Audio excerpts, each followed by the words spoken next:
داغ بگرد که اوه مردک بزار شدم ای همی پاکت یرقای تر کشیدنه مطرح بای اول چطوری میبرم که خونه زنک داد نزا لوچی بگو خما دا کجایم چه در گجایم در ایرپورت واه دا ایرپورت ها کجا میرم خما کجا میرم نه آمدیم ای کجا آمدیم چی خیلی کجا آمدیم ای دوبای ای کجا ای دوبای ای دوبای ها بچه با مرا نبردی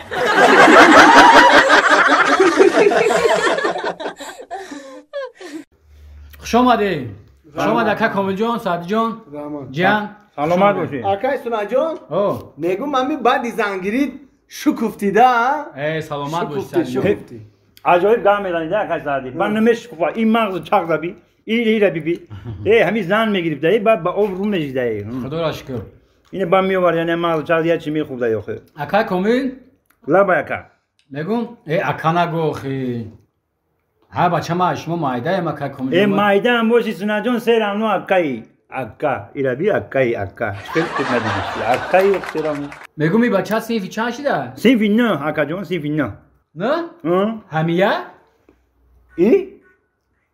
این مایده که شما دب دایدیم من کلم کلونی شما داد این سیفیسته میخونم بگی بچه هم میخوام چی بگی؟ نه گفتی ترسیدم تو میخوام کومیل جان لا بای همین آکای سنت میگم همین بعد زنگیریش odamgiriş kalmış دیگه نه میپرسم اونو دیگه odamgiri سس نشیده که این اینجا که پاکش محکم میره بستگی یعنی خیلی محکم بعد زنگیریش بستگی یعنی اینجا پوش فهمیدی دیگه نه میپرسم اونا دیگه نه اونجا گرفته میبرم اونا همون هر سال خوب بود که دنگری میرفتیم کویا جای عروض بازی میرفتیم عجایب گام میزنی عجایب کار بوده گودک باشی نفهمی او دوره بزنیش بود او دوره بزنیش بود روی رفیقه خیلی مورا سرق میکرد خط سرق میکرد مرا سرق میکرد حالی که امردار جده دیگه اهمیت مون نمیده اکای سونا خو اقلان یا ورزو برمونه همیسو بریم عروسو خطیدم بگیریم عروسو خطی؟ او هسته به عروس اکی سونا جان هسته اوش پرابلم نیست پرابلم نباشه عروسو خودشون دویده کرده بیان برنگ همه وردگی بوری ها مردک صفت بوری نه تو همون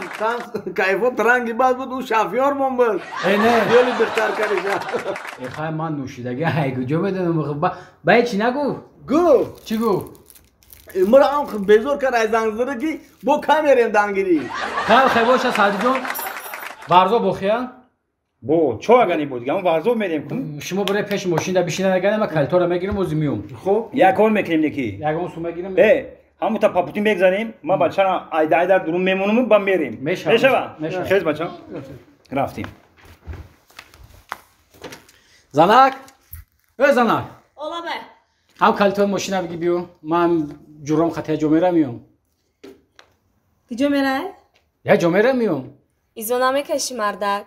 نو یک محشده توی مونه تو ورزاب کتی عروسکو دمگیری میره همه گپاتو نفهمیدن زنکی بدرشک زنکی بدرشک خیلی زندگی جوانی ده جوانی در زندگی مبادا که زنک گوش کن مرا شروع به گوشت بگی مبادا در زندگی اگر ما که چپ رفتم لیوی میگن کو خیلی موافق قانون همین گیامتر هم با راست هم پیش خودت میوم کجا میوم دیگه هم راست پیش خودت میوم فهمیدی خیلی؟ فهمیدم مرم اگر در زندگی مبادا چپ رفتم موافق قانون گیومتری هم مرم راست سراسی منش از زنک تو راست پیشی و چپ میره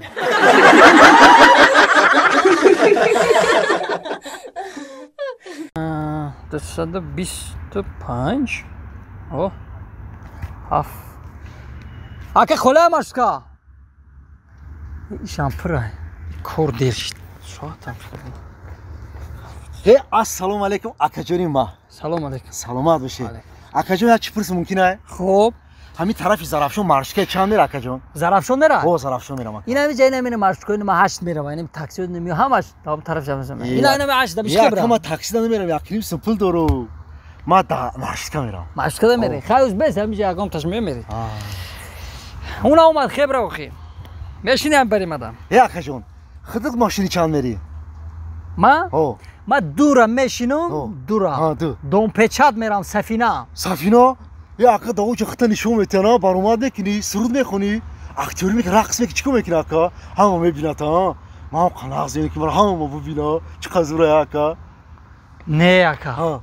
آقا پیش سفینه دا کار میکنم کار میکنه چیکار میکنی آقا دا پیش سفینه همونجا دا یک دومی کلونه همین دومای کو استرویکا همونجا دا کار میکنم آقا چی پرراب کار میکنی آقا نه چی پسابنیک رنگی ما بوده من مشتکه نگو دارم باید مشتکه دارم اوه اورا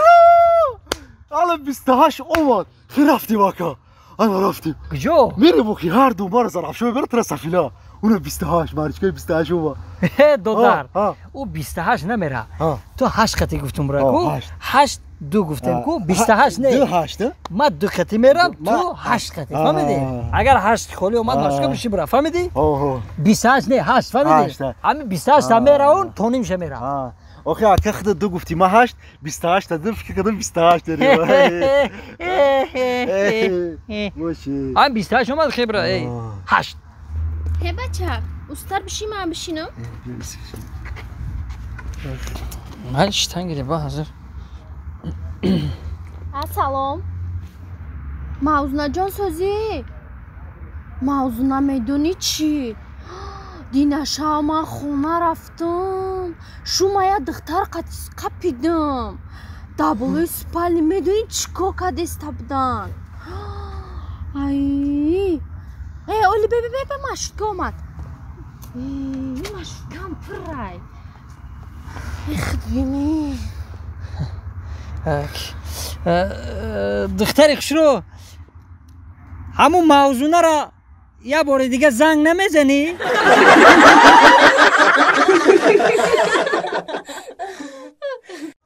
بیا نکا جان بیا همینجا رو داریم اپا آقا جان اینجا گذارشینه اپا جان ما در یک سیخ شاشلیک بوسکوی یا شوربا ما در یک خون شوربا بگیریم دو کلچه و یک شاشلیک فرشی مالش السلام علیکم اکا جان و علیکم السلام سوده انتیجه رحمت اکا جان بله جگزه جو هست جو داره اینجا دارم مالش جو که جوش هماشه اینجا نمیشنیم جو همش جوه خوش آمدین اکا جان رحمت اکا جان شما دا چی بیارم؟ ما دا انا یک چوینیک دا چای گرم سیاهو یک دونه کلچه بگی بیرون یک چوینیک دا چای یک دونه کلچه تمام یک چوینیک دا چای سیاهی گرم یک دونه کلچه بگیریم بین ای در کم بمبرمه اکا جان نخوا که یک مرده که بزباله قد بلند یک دونه کلچه یک چوینیک چای بخری برای کی کار میکنی اکا جان در جونه که خود جور میکنی یا مایده اگم چیزا که بخی جلود که هکت بگه که خیلی ما سویب دارم نخوا یک دونه کلچه و یک چای راست هم بگوی اپا جان من باید جونی خودم در جور نکنم این خیلی که باشم من در 10 کلچه و یک سطیل چای بیارم